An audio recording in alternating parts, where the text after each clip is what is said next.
the bike slipped into second gear, the front wheel popped up, and all of a sudden I started doing a wheelie. And instead of letting go of the bike, you're not see how this you're naturally like bike. The first thing you're gonna do, I'm gonna try to grab the bike, grab onto that bike. My hands were fast. We still got great hand speed, right? Grabbed onto it. The bottom wheel spun out and I turned to the right. And as my momentum's taking me back, I'm trying to wrestle this thing down to the ground.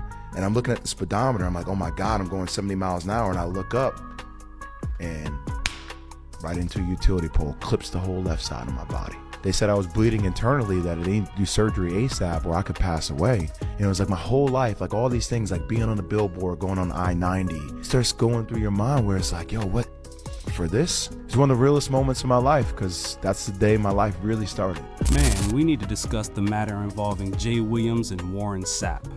They had spoken to each other in real time, and I want to go over everything and explain it all for you guys, man. However, let's begin the video for today. Here is a video that JWill released that explains a few minor financial scenarios involving people's ability to write off their cars and other items. I'll be back shortly with additional analysis once I show you all this clip. $1 car is status. They're wrong. It's arson. You're not buying respect. All you're doing is burning equity. And if you actually think that's winning, you don't understand money. Most people flexing these cars don't even know the playbook on how they actually flip them into an asset. You want a G-Wagon or a Range Rover like I'm in right now? Cool. But here's the smart way to go about doing it. Put it in your LLC. Make sure it's over 6,000 pounds and take section 179. Section 179 for the people in the back. $100,000 on this car that's going to depreciate, right? And it's not an asset. Or do you want to spend $20,000 on this car that's going to work just as well as this car, right? Then buy you some assets on the side. See, Terrence Crawford wasn't just talking about his love for his truck. He was signaling the deeper truth. Freedom comes from owning assets, not toys. Because athletes and entertainers get robbed twice. Once by depreciation and again by the IRS. And when the lights dim and the contracts end, the shiny things, they don't hold their value. Well, I didn't want to play the full clip. The clip is a lot longer, but I didn't want to see the entire video. The video is much longer, but it only features JWill offering some financial guidance, something that you wouldn't expect a negative comment to appear on, unless you know that people want to say, hey, there's a better way to do it, or that JWill was offering some out-of-date advice because, well, tax laws change occasionally. In any case, if you look at the comments, you'll see that everyone said, thank you, JWill, this is some good advice. I appreciate you providing some free games and such. And yes, people, it came out of nowhere. Warren Sapp appeared in the comment area. He wrote, did you ride a motorcycle and kill your real NBA career and contract, JWill? In response to JWill's site. Guys, in addition to what he wrote, JWill also released a video answering that addressed the remarks made by Warren Sapp beneath his comment area. Let me now draw attention to that video before I return with additional analysis. Guys, don't forget to press the thumbs up button if you can. I truly appreciate that because it helps to fund my YouTube channel. So let me start this off with giving you gratitude. Not because I felt cut by your words, but because they cracked open a space for me to frankly speak my truth. You see, the problem is we've been programmed to believe progress means putting each other down. That for me to stand tall, someone else has to shrink. But that's the illusion of scarcity thinking. And the honest truth, we're both climbing the same mountain, just from different sides. I know Warren Sapp. I know the fire. I know the energy. I know the will.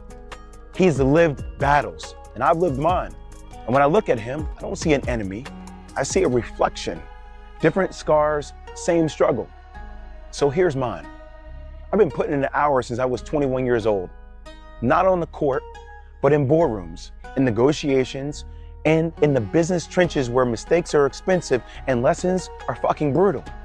I lived the weight of decisions that just don't cost dollars. They cost direction, relationships, futures. I didn't squander millions. I didn't vanish into bankruptcy, but I did misstep. I did bleed. And I learned just how ruthless money can be when you don't know the architecture it moves through. I've had so many scars in my life, but this is what's forged me. That's why I can't stop doing this work. That's why you hear the passion in my voice when I speak. It's real. Look in my eyes. Because our culture has been the energy source for trillion-dollar empires. Sports, music, media, gaming, they've all pulled from us. We give the rhythm, we give the language, we give the spectacle. And when the curtain finally drops, too many of us are left empty-handed, carrying memories instead of equity. So that's my why, that's why I'm here. Not to laugh at Antonio Brown, not to lecture Bud Crawford, but to break the silence about the real rules, about ownership, about legacy, about what happens when we stop being commodities and start being custodians. If we don't change the blueprint now, the loop just keeps spinning. And I refuse to watch the same damn movie over and over again. So Big Brother Warren, thank you, man. Your words gave me the mirror I needed to put this into the light. Because the moment we're standing in right now, this second, where sports collides with finance, where culture collides with capital, this isn't just entertainment anymore. It's infrastructure. It's the foundation of tomorrow's dynasties for us. And when you hear me speak on wealth, on structure, on equity, don't confuse it with ego. Don't reduce it to theory. It's lived experience. It's survival turned into system. Yes, I crashed my motorcycle.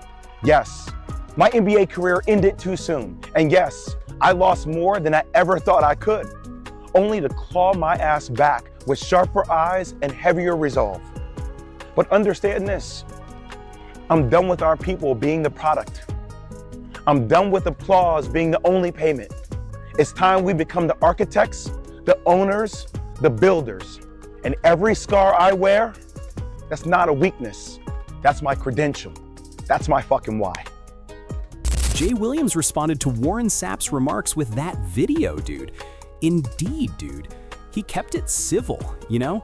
In this case, Warren Sapp is genuinely incorrect to make such a remark, particularly when Jay Williams is simply handing out financial games, you know? Do you understand?